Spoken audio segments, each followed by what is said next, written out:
Hello, everyone. Thank you for tuning in to the New Mainstream podcast, where we explore the impact of multicultural consumers on marketing and media. I'm your host, Mario Carrasco, and co-founder of Think Now.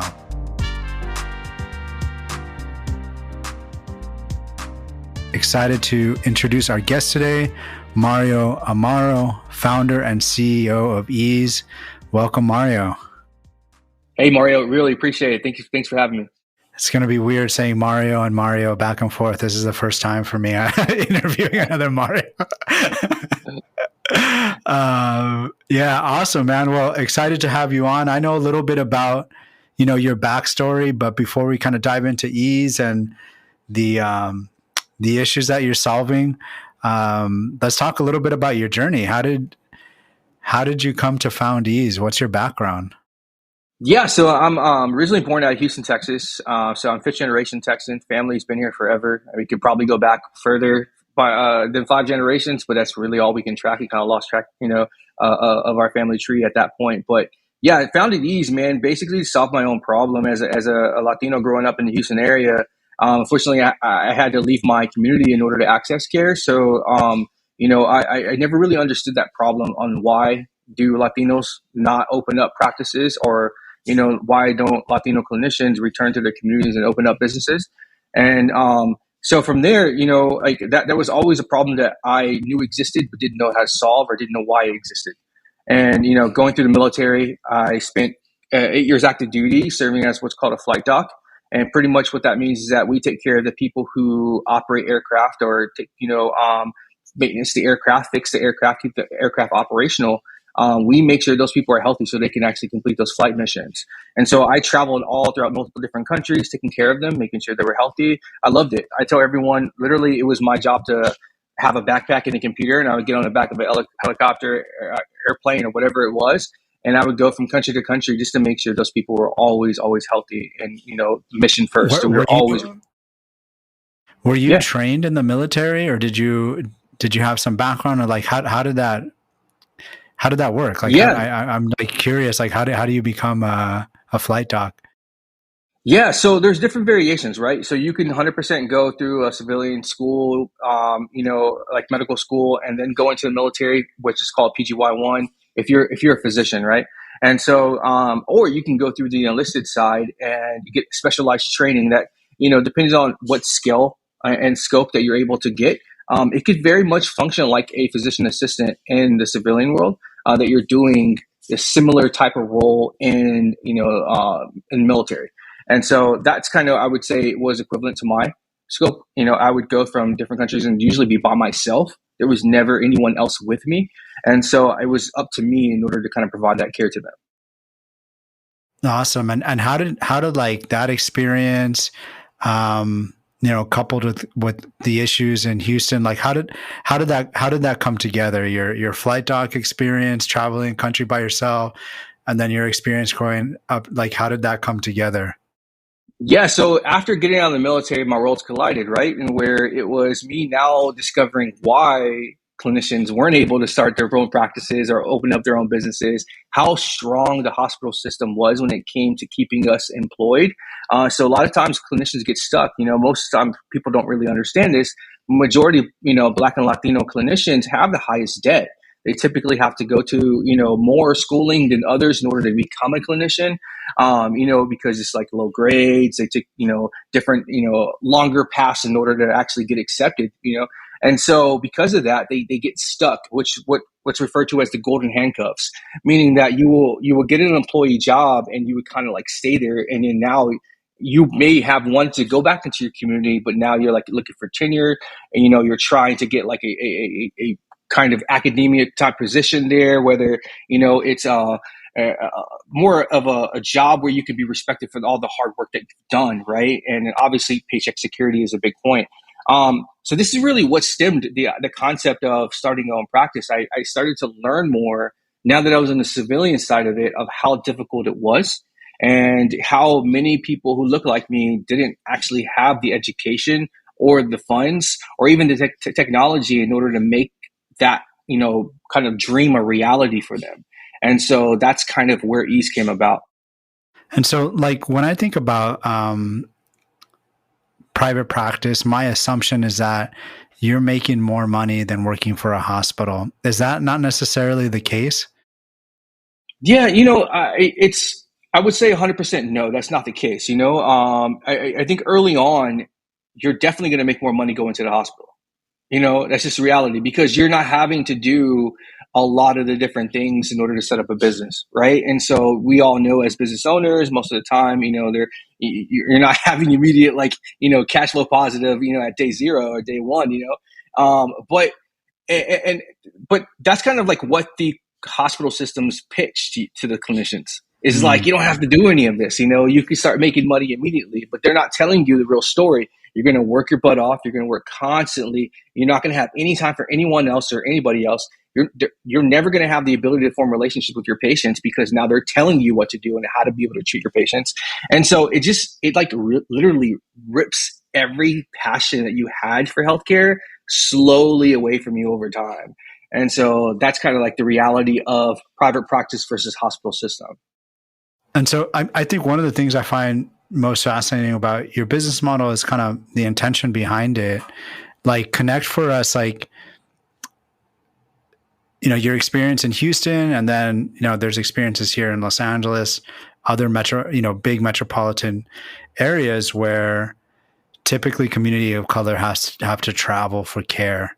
And so how is that linked, in your opinion, to this hospital system and making it difficult for clinicians to open up private practices? Like what's that connection there? Yeah, so I think the early concept, or at least how it was marketed, right? Because this is like a marketing focus. It was a centralization, saying that, hey, look, you don't have to worry about how to discover a doctor. We have it centralized for you, so it's easily and accessible for everyone. That was the pitch, right? But realistically, when you centralize care, you actually were able to create more walls or more barriers from people being able to access that care. And so, and if you think about it, it's healthcare is not a centralized place. Literally, healthcare is everything that we do, right? And so being able to have true accessibility to where you live, to where you work, to all the things that you do, right? It's like that is true accessibility to care. So what happens with the community? Latinos and Black population, they typically have to leave their neighborhood, or the care that is there is not kind of like top-notch quality care, right? It's usually like public health systems or other type of systems that are kind of like secondary, or like they're thinking, here is something that we know you need it, so let's give you something that's kind of not the best, but we did it right for you.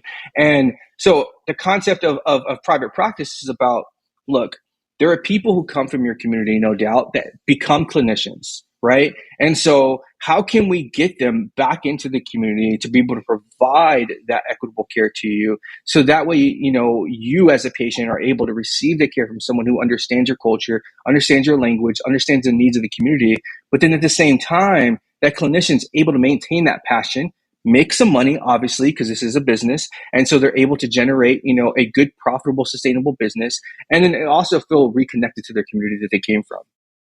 One of the most interesting threads I remember reading from you was kind of like the history of how healthcare used to be driven primarily by private practices in the community, and then hospital system took over. Like, tell us about that. Cause I mean, can you I don't know if you remember that thread, but like you really put it together succinctly. Like, what's the history of that? Like, how did we move from private practices as like your neighborhood doctor to these massive hospital systems that we all know now today? Yeah, yeah. So, there's this is referred to as hospital consolidation. It kind of occurred probably like starting in the 70s. You started to see a lot of like legislation and different changes that were really being pushed at that time towards insurance products, which we refer to as HMO. So that's kind of where all this started. And then from the shift from HMO, it started to be implemented during like the Reagan time. And they were really trying to draw more people into hospital systems in order to create that centralization of care. And obviously, the goal of controlling costs, but really it was about giving people more access who were already making the money. So insurance payers, hospital systems, all those things. And what kind of happened in that time frame is that hospitals started to notice that they didn't have the footprint. they didn't have any of the ability to be able to quickly gain access to patients, right? And so their route was, okay, if we can't build it fast enough, let's go ahead and buy it, right? Mm. And so they slowly started buying all these practices that were independent, that were profitable, right? So this is why I refer to as the M&A wave, or mergers and acquisition wave, So right? private practices that grew big enough to be on these companies' radars that are like, oh, okay, this person has a sizable, membership or patient base, right? Yep, That's exactly. interesting. Yeah, yeah. So then what they started doing, some really interesting tactics, is that, during the early parts, they made you, it used to be any clinician that was in the neighborhood had hospital privileges, meaning that if one of your patients was admitted to the hospital, you didn't have to be working for the hospital. You can still go in and see your patient in that hospital and then know what's happening with their care. They get discharged and you could follow them up in your practice, right? Hmm. They HMO eliminated that, right? Because it set rules that now you have to be credentialed within that payer's network, within that hospital system, in order to gain hospital privileges. So you were not in network with that hospital. If your patients got admitted, you had zero clue what was happening, right? And so think about how that impacts quality of care, how that impacts the ability for a clinician to be able to understand what's happening with their patient, right? And so that was like a huge, huge barrier that separated private practice. So if you couldn't track your patients in the hospital system, that meant that eventually your patients would get lost or stolen, right? And so Yeah. that was a good tactic for them to be able to kind of like bring on other clinicians, decrease the revenue, decrease the retention that they were having for their patients, and ultimately either sell to the hospital system or just shut their doors. And was there a, I don't know if the data goes back far enough, but do we see a decline Oh yeah, of health outcomes in communities of color because of that consolidation? 100%. And that's the beauty behind this. There's so much data of consolidation. The last data or study that was done that did it really, really well was Rice University in Houston. They did a huge study on decentralization of care with what you refer to as HCO, or healthcare organization consolidation. And so they pretty much like laid it out.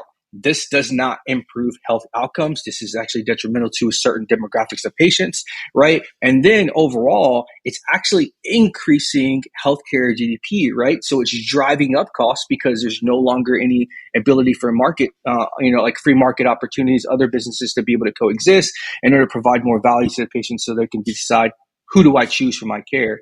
And so, there's tons of data, but I mean, it traditionally does impact marginalized communities like, Black or Latino communities. And so tell us, like, how is ease solving for that? Yeah, so ease, pretty much our goal is to make it easy for clinicians to be independent, right? And so we're not saying that hospital systems don't work. Clearly, they're very good, surgery centers, a whole bunch of other types of inpatient care, whether it's critical care, things like that. They're very beneficial to society. However, that should not be the only route for a clinician, right? Clinicians should be able to have the opportunity to be, small business entrepreneurs, and we want to create that pathway for them to say, all right, do I go and become an employee, or can I open up my business? And both things should be equally accessible, right? And it just is easy for them to make it happen. And so that's the goal behind ease. We're doing it a little differently, whereas we're using embedded fintech or financial technology in order to support the growth of this future of private practice, which will enable so many different things, such as, having access to cash flow, having access to be able to support the startup capital of your new business, having the access to be able to grow and expand that business because it is banking embedded, there's payments embedded, there's eventually there'll be loans and things like that. So that's why we believe private practice will make a comeback, and we want to support clinicians to be independent again. And why start with fintech? Is that what you saw one of the biggest barriers to opening up your own private practice? Yeah, so a lot of the barriers is it's a huge problem because it is a compliant business. This is not, what Shopify did for retailers, online retailers, was incredible. They built out infrastructure that allowed anyone to become an entrepreneur in minutes and start selling their product in minutes. That does not exist in healthcare. And the reason why is because there are so many regulatory kind of hurdles that clinicians will have to jump through. And they also have an individual licensing board. And those licensing boards, there are multiple in every single state, and there are 50 states. So if you think about it, there is so much legal complexity that they have to navigate through in order to get a business up and running. And so we are automating every single one of those steps in order to first start your practice and then grow your practice and market that practice and eventually grow it to, hopefully multi-million-dollar business, which is possible. So that's kind of like the how we're thinking about the future of supporting them as independent business owners. And so you started with mental health, right? Therapists. Yeah. What was the thinking behind that? Yeah, so we actually just went with the traditional market, using data to support why we chose a market. And so we had a wait list during our early MVP stage, and the primary demographic of customer on our wait list was therapists. So it was kind of like a no brainer. It's just like, listen to the data. Therapists are more interested in our product right now. Let's go live with them. But there are also some other reasons why, it even made more sense to continue, which was just like, therapists it's a little easier to solve when it comes to compliance, just because there's what's referred to as ancillary services, so labs, imaging, medication, all these other things. So it made sense to really target that market up front. And is the goal to eventually get into medical and provide those ancillary services? Yeah, so we actually go live with medicine in October for a little beta, and then we will open it up. We plan to open around like February, March of next year, completely to all physicians who want to build their practices with ease. That's awesome. And across all 50 states, or are you launching on certain states first? Yeah, so right now we are across all 50 states. For some of our FinTech products, we're doing it state to state. Not everything is available for some of the FinTech products upfront to all parties. Starting in September, the end of September will be open completely for all therapists. And so literally our goal is to make, building a private practice happen in minutes. Right now we're about 6 weeks, but traditionally it takes about 8 months to a year. And so we brought that down to 6 weeks. Now we're hopefully bringing it down to 10 minutes or less. That's amazing. Tell us about the Ease Fellowship. That seems like to be one of the most popular kind of things you recently launched. Yeah, so the Ease Fellowship, this is our go-to-market strategy, right? Like, whenever you launch a new product, you have to kind of think about a unique go-to-market. How are you going to acquire your first customers? How are you going to be able to onboard them and be able to have them kind of really use your product so you're able to learn from it? And so we utilize the fellowship concept, which is a cohort-based program. And so we brought in 50 therapists in January to build their businesses. They all equally wanted to start their practices from the ground up. And so that meant over that course of 6 weeks, they were going to build and learn how to build, and then eventually at the end of 6 weeks, launch their business, right? Launch their practice. And so we gave them all the tools they needed. We successfully launched 34. It was 32 originally, but then we launched 34 therapists from that cohort. And so pretty successful. It's over 60% conversion, and we did it really well. We did it again the second time. We just launched it next 50 last week. And so now we're getting ready to be able to open it up for everyone, right? We took all the lessons learned from the first fellowship, iterated on the product, put it live again for the second fellowship, being able to work out with any kinks, bugs, or anything like that. And now we're ready to rock and roll, man. We believe that we have a really solid product. That's awesome. And obviously, one of the things I think I was most impressed by was like the diversity of the cohorts, which is pretty incredible, especially from a mental health space. There's really a lack of mental health professionals of color, even though communities of color need therapists and that culturally relevant care is so critical. Like, how did you attract diverse therapists to apply for the cohort? Like, what was that strategy? Yeah, I credit it to us kind of being a diverse team, also, but like, talking about it up front. I think sometimes some founders in the mental health space, or just periods, founders in general, we tend to kind of like want to put ourselves in a box and we don't talk about real life things that impact us. And so I think that the people who do follow me on socials or things like that, they see how vocal I am about this, the concept of healthcare not being equitable for Black and Latinos, or other people's that come from lower socioeconomic statuses. And so I think people resonate with that. They are able to pick it up and be like, I want to be part of this. And so that's probably how we acquired a lot of our early customers, is because we discuss it. We're not afraid to discuss it, and we're very upfront about it because it's a core belief. The belief is these clinicians that are unable traditionally to go into private practice because not access to capital, they have so much high debt, right? And they have no education on how to start a business, will finally be able to go back to their communities to start practices if they have access to capital, right? They have access to education, right? And they don't have to worry about that paycheck security because we solve it with FinTech for the cash flow because of all the high debt, things like that they traditionally worry about.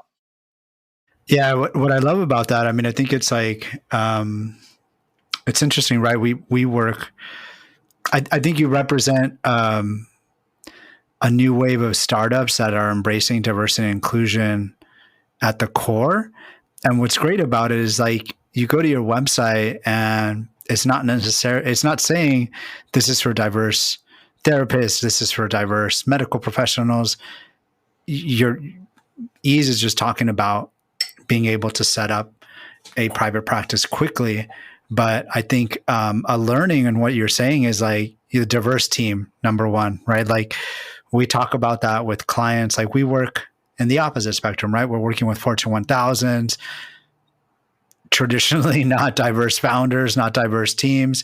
But one of the most critical components to success is just having diverse people on the marketing team if you're going to do marketing, right? Like otherwise people sniff out inauthenticity so quickly.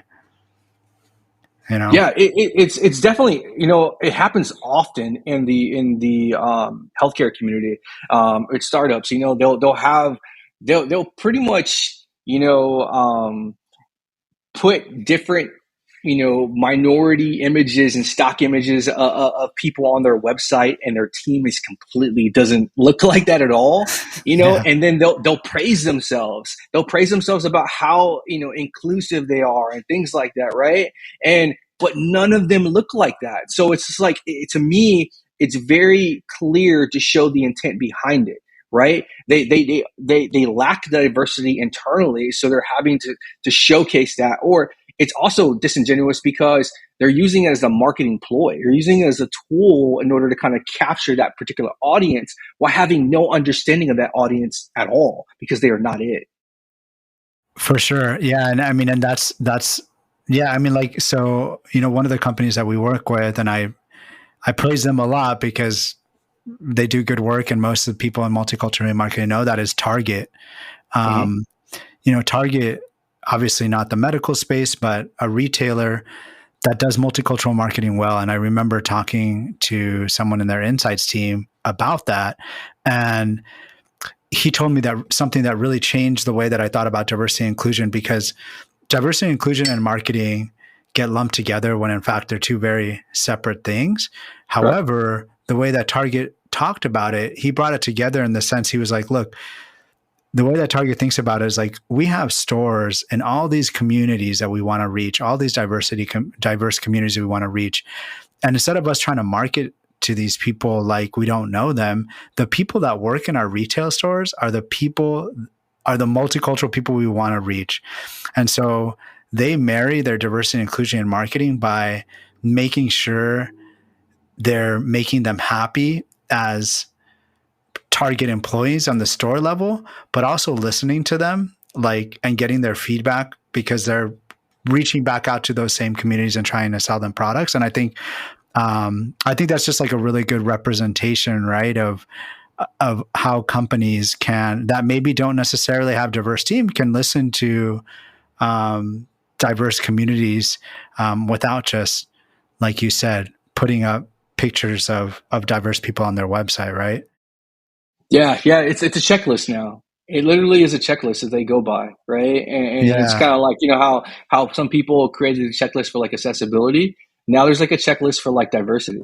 And it's Right. just like we're checking this box. We're cool now. I think actually there was a funny like TikTok piece that was being shared about like a Pepsi ad where it was a guy eating barbecue. I'm not sure if you saw this one. This is like the most recent ad. It was a guy eating barbecue. So it was a white guy eating barbecue, and his hands were clean. He looked all professional, GQ'd out. And then on the other side of the billboard was a black man eating barbecue, and he had like barbecue sauce all over his fingers, and it was like all over his mouth. There was like a big old like rack of ribs, and it was like so clear, right? The intent behind it, right? Like what they were trying to do, but at the same time, the lack of understanding culturally of like how this is unacceptable, right? And so it was all both in the same ad. And so it's incredible that again, it's the people who are doing this don't have any relevance. They don't understand the concept of what things you need to be able to promote. And I think that also spills over into healthcare is because you're just saying, like words, oh yeah, get healthy, get fitness, work out this much time a day. With what time, right? You work, the hours, maybe you're standing constantly for your job, right? Or, you have to come home and cook. Your kids, are maybe your whole family lives with you. Where are you going to be able to work out at home? Maybe you live in a concrete jungle where there's no, places in order to run. There's no parks, right? All these concepts, it's like it doesn't relate because you don't understand. You don't understand what it's like to live like us, where the communities we come from. But someone who does will, and they'll be able to modify things in order to kind of like fit into the health of what is your surroundings, where do you live, how can we really come up with something that makes sense for you. So to take the analogy, right? I'm like these big hospitals I think of as big companies, right? Trying to reach diverse communities. In your opinion, like, it, are there steps like these big hospitals can do to better serve communities? And if so, like what are those? Like, and I'm trying to, for the people listening in that come from big companies, what can they do to reach diverse communities? Yeah, so I would say the biggest thing right here is understanding now the future, right? The future is partnerships as opposed to ownership, meaning Mm, that just because a clinic is in your area, right? They are necessarily, you don't have to own them in order to own that funnel. In order to make sure that those patients are constantly coming to your business, right? And then they're right. coming into you utilizing the stuff that you need them to like that pays the most, right? Like whether it's inpatient care or surgeries, things like that you're trying to get them into, right? Because that's how primary care is utilized by health systems. It's like we know we're going to lose money on this, but we have access to you that when you need a higher acuity service, meaning you need something that's going to pay us, that surgery, you're already part of our network. So we'll win then. It will pay off for all the loss that we had from you being primary care. And so I think that we need to let that go. That whole loss leader concept of trying to maintain those relationships is like be part of the community, partner with people who are within the community, and then be able to understand how to service them around that. It's just like this centralization concept, consolidation concept has to go away if we really want to understand true DEI. And it's really the only way to bring it back. I love that because that's, yeah, you're spot on, partnership, right? And I think about, in my world, I mean, I think of Target again, right? I mean, they do incredible partnership with diverse founders, right? I don't know if you've heard of like Millennial Loteria. Um, someone that updated the traditional Latino game of Loteria for millennials, right? And their funny cards.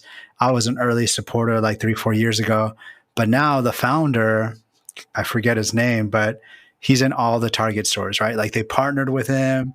They didn't buy his product. They like supported him, gave him his own end caps, and he's sold out in every Target across the US. Like it's incredible. And now he's branching out into Gen Z Loteria.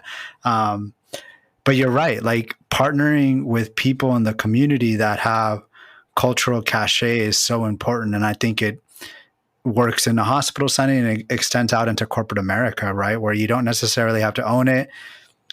You don't have to rip it off and put it in your website, like because people smell that BS. Actually partnering with people is the best way to reach these consumers.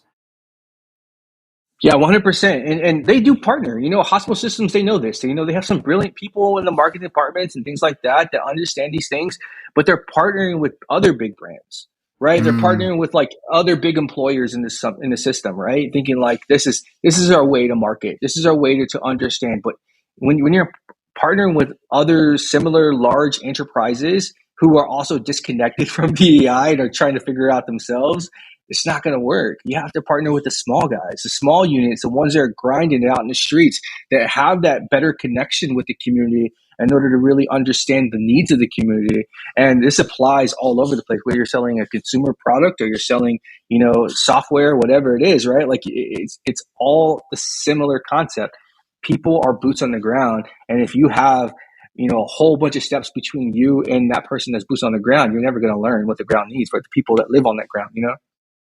for sure. And so are you like, do you have any special, well, you mentioned it already, having a diverse founder team. I mean, I know having clinicians from diverse backgrounds is important. Like, do you have any specific, takeaways for marketers, like that you can share from your experience reaching out to diverse therapists or diverse clinicians that they could maybe implement in their businesses or brands? Yeah, so I think that sometimes what happens is that we get caught up from a marketing perspective of repeating the generic things because we know some of the generic things work, right? And so when you're marketing to a diverse kind of population, like like if it's a diverse therapist or someone, I really want to be intentional about onboarding. For example, we don't have a lot of South Asian participants in our fellowship in our practices, period. And to me, that's because one, I'm not South Asian, right? I don't understand. Like I need someone in order who can adapt and know how to target them. What is the value being created for them? Why are they want to be business owners, right? What are the things behind it? And so it's really first noticing those gaps that exist for yourself, and then kind of bringing in those individuals who can fill in those gaps in order to really retarget, right, and make sure that the message is relevant. So that's what I would say. That's what I've been doing, is having relevant conversations with them, that it's not just, hey, this is a feature, this is what the feature does. It's more so, this is a value that's going to be created from this, right? And some people, it won't resonate with everyone, right? And so I think it's just learning and adapting and making those changes over time. So that's kind of like my advice, is just like always being relevant to who that individual is and making sure that you are aware of those gaps. Yeah, I mean, I think that honesty with yourself, right? Too, like so many times brands or companies feel uncomfortable saying what you just said, like, we don't do well with South Asian. Like, just acknowledging that is a good step forward, right? Like, we Yeah. don't serve X community good. So that's a great lesson.